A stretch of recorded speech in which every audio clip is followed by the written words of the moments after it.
Jalan Panjang Memartabatkan Guru oleh Satriawan Salim. Kompetensi dan kesejahteraan guru secara umum masih belum memadai. Pemerintah harus membenahi tata kelola guru mulai dari hulu hingga hilir untuk memartabatkan dan memuliakan guru. Bank Dunia dalam laporan bertajuk Janji Pendidikan di Indonesia merekomendasikan Indonesia harus berusaha agar hanya mempekerjakan calon guru yang paling memenuhi syarat untuk menjadi guru. Hal ini harus dilakukan dengan cara mendidik dan menggaji mereka dengan gaji yang kompetitif dan menyebarkan mereka secara efisien dan merata di seluruh negeri, serta memberikan insentif dan dukungan untuk meningkatkan kualitas secara berkelanjutan. Bank Dunia tahun 2020. Rekomendasi tersebut esensinya terkait dua isu, yaitu kompetensi dan kesejahteraan guru. Cukup skeptis membayangkan meraihnya, mengingat persoalan guru kian berlapis. Permasalahan guru bisa dibagi menjadi 3 klaster. Pertama, hulu. Rendahnya kualitas perguruan tinggi keguruan dan oversupply kelulusan pendidikan keguruan. Kedua, medio. Rendahnya kompetensi guru.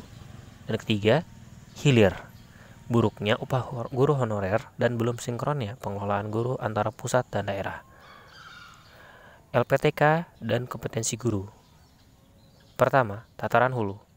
Indonesia memiliki 421 lembaga pendidikan tenaga kependidikan atau LPTK dengan rincian 18 berakreditasi A, 81 berakreditasi B, sisanya terakreditasi C dan belum terakreditasi tahun 2016.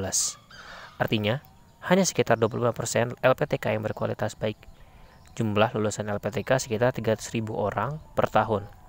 Rentang 2012 sampai 2017 ada sekitar 1,8 juta mahasiswa lulusan keguruan.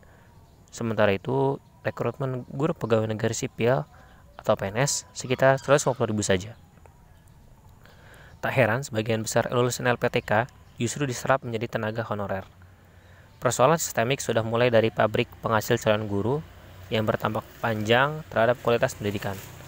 Untuk poin pertama, strategi mitigasi yang patut dipertimbangkan pemerintah adalah memangkas LPTK yang beroperasi, moratorium pembukaan program studi kependidikan, membatasi rekrutmen calon mahasiswa keguruan, serta membuka jalur pendidikan guru ikatan dinas berasrama di LPTK untuk menjamin efisiensi dan mutu pendidikan. Pasal 23 ayat 1 Undang-Undang Nomor 14 Tahun 2005 tentang guru dan dosen. Sehingga calon guru yang direkrut betul-betul selektif, yang terpanggil menjadi guru berdasarkan passion dan kompeten. Bentuk lain keseriusan pemerintah membenahi LPTK dengan memasukkan LPTK dalam rancangan Undang-Undang Sistem Pendidikan Nasional atau RUU Sidiknas yang tengah dibahas. Kedua, tataran medio. Potret kualitas guru belum menggembirakan. Tingkat pengetahuan guru di bidang matematika dan bahasa Indonesia rendah. Adapun pengetahuan guru bidang pedagogi sangat rendah. Menurut Bank Dunia tahun 2020, nilai rata-rata uji kompetensi guru atau UKG rendah sekali. Nilai 57 dari skala 100. Nilai tertinggi UKG SD hanya 54,8. SMP 58,6, SMA 62,3, dan SMK 58,4 menurut Neraca Pendidikan Daerah tahun 2019. Ini penanda kompetensi guru masih belum mencapai standar minimum alias rapor merah. Kondisi itu mempengaruhi kualitas pembelajaran siswa secara absolut. Tak bisa mengelak rendahnya kompetensi dasar siswa dalam aspek literasi, numerasi, dan sains yang diukur melalui tes Program for International Student Assessment atau PISA bagi anak usia 15 tahun. Dalam kurun waktu 18 tahun, Indonesia belum mampu mengangkat kemampuan literasinya. Rapor PISA Indonesia rata-rata selalu di bawah negara anggota Organisasi Kerjasama dan Pembangunan Ekonomi atau OECD.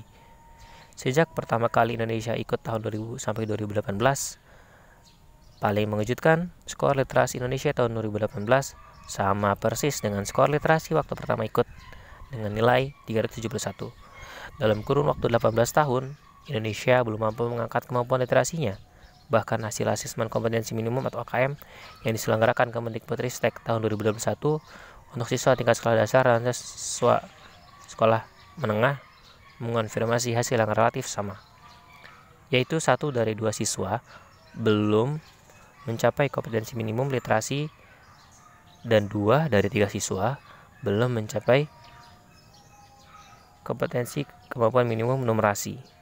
Hanya 30% siswa memiliki kemampuan literasi dan numerasi. Sisanya hanya memiliki kemampuan membaca. Dengan kata lain, 70% siswa Indonesia tidak mengerti apa yang dibaca.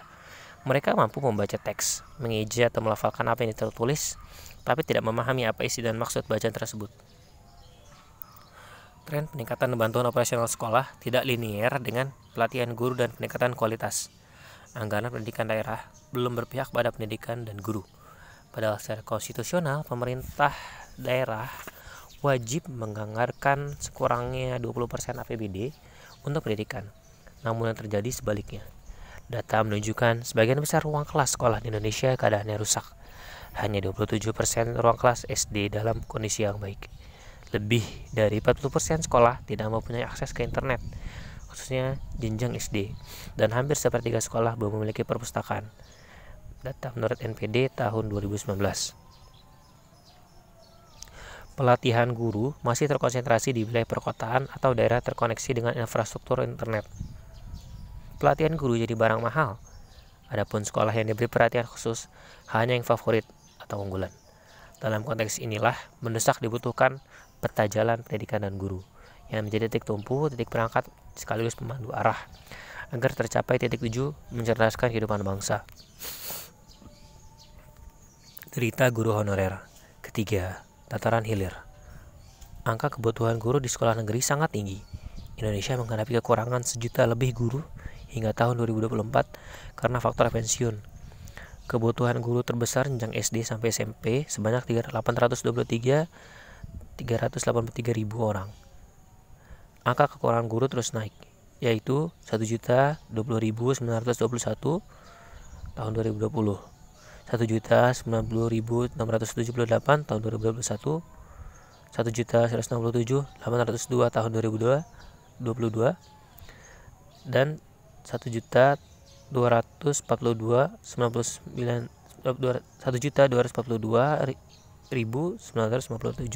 tahun 2003, dan terakhir 1.312.759 tahun 2024. Sebanyak 742.459 guru berstatus bukan aparatur sipil negara atau ASN alias honorer mengajar di sekolah negeri menurut Kemendikbudristek dan Kemenpan RB tahun 2021. Jadi perlu diinsafi bahwa Indonesia tengah mengalami darurat kekurangan guru ASN. Rata-rata upah guru honorer di bawah 1 juta rupiah per bulan, jauh di bawah upah minimum kota atau kabupaten dan upah minimum provinsi. UMK Karawang misalnya sebesar 4,7 juta, tetapi upah guru honorer SD negeri hanya 1,2 juta. UMP Sumatera Barat 2,4 juta, sedangkan upah guru honorer SD negeri di tanah datar hanya 500.000 sampai 800.000. Di ND upah guru honorer SMK negeri 700.000 sampai 800.000. Upah guru honorer di Aceh Timur rata-rata 500.000. Nominalnya tergantung lama mengabdi. Menurut PPG tahun 2021. Rendahnya upah guru di suatu sekolah atau daerah berpengaruh terhadap makin sempitnya kesempatan meningkatkan kompetensi profesional. Data tersebut belum termasuk upah guru honorer sekolah atau madrasah swasta kecil, siswa relatif sedikit, mayoritas tak mampu, bergantung pada bos, kekurangan biaya dan fasilitas pembelajaran, serta jauh dari pusat kota. Nasibnya lebih mengenaskan, upah guru hanya 200.000, itu pun dibayar rapel mengikuti triwulan pencairan dana bos. Rendahnya upah guru suatu sekolah atau daerah berpengaruh terhadap semakin sempitnya kesempatan meningkatkan kompetensi profesional, tertutupnya peningkatan jenjang karir dan pendidikan, serta peluang berjejaring kian kecil. Begitu horornya kehidupan guru honorer, kesejahteraan jauh dari kompetitif bahkan tidak manusiawi, diperparah kompetensi yang rendah dan fasilitas pembelajaran serta terbatas. Lantas timbul pertanyaan, kualitas pendidikan macam apa yang bisa dicapai dengan keadaan serupa itu? 4 buah harapan. Untuk menuntaskan persoalan tataran hilir ini, 4 upaya sebagai harapan dapat diambil pemerintah. Pertama, pemerintah pusat menetapkan aturan upah minimum guru non-ASN seperti UMP atau UMK buruh tiap daerah yang wajib dipatuhi Pemda dan yayasan sehingga mereka diupah layak dan manusiawi. Kemauan politik presiden dipertaruhkan. Apakah Bernet memartabatkan guru atau sebaliknya? Kedua, pemerintah pusat membuka kembali penerimaan guru PNS mulai tahun ini dan seterusnya sebagai solusi jangka panjang. Formasi guru pegawai pemerintah dengan perjanjian kerja atau P3K sebenarnya bersifat jangka pendek, mengingat status mereka tak ubahnya seperti alih daya atau outsourcing melalui skema kontrak 1-5 tahun dengan Pemda. Guru PNS dan P3K sejatinya berbeda meskipun kewajibannya sama-sama berat. Bagaimanapun juga guru PNS lebih menjanjikan masa depan ketimbang P3K. Lagi-lagi kuncinya pada kemauan politik presiden. Apakah Bernet memulihkan guru? Ketiga, Pemda memaksimalkan penerimaan guru P3K sesuai kebutuhan real. Sekitar 60% Pemda belum mampu menampung formasi. Alasannya tidak memiliki dana. Total 343.631 formasi guru P3K diusulkan Pemda. Sedangkan kebutuhannya sebanyak 970.410 menurut data tahun 2022. Penerimaan guru oleh Pemda nyatanya tak mampu mengakomodasi semua kebutuhan. Jauh panggang dari api. Keberpihakan anggaran jalan keluarnya.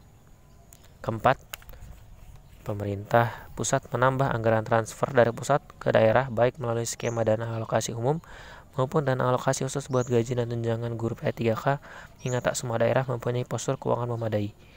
Pemda akhirnya percaya diri membuka penerimaan guru P3K sesuai kebutuhan.